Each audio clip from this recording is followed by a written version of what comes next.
Pemilik sapu lidi terkuak, Supriyani histeris usai divonis bebas, Aibda Hashim gigit jari.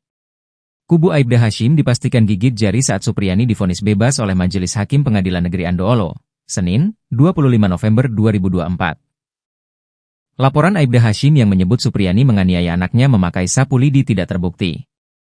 Tidak hanya bebas, Hakim juga meminta nama baik Supriyani dikembalikan. Usai pembacaan vonis, Supriyani dihampiri pihak kuasa hukumnya. Guru Supriyani tampak menangis dan mengusap air mata di wajahnya. Majelis Hakim menyatakan, guru honorer sekolah dasar, SD, di konsel tersebut tak terbukti secara sah dan meyakinkan melakukan tindak pidana kekerasan fisik terhadap anak atau penganiayaan murid SD kelas 1 berinisial D. Hakim juga menetapkan barang bukti berupa satu pasang baju seragam SD lengan pendek, motif batik, dan celana panjang warna merah dikembalikan kepada saksi Nur Fitriani. Satu buah sapu ijuk warna hijau dikembalikan kepada saksi Lilis Darlina, dilanjut Hakim Ketua.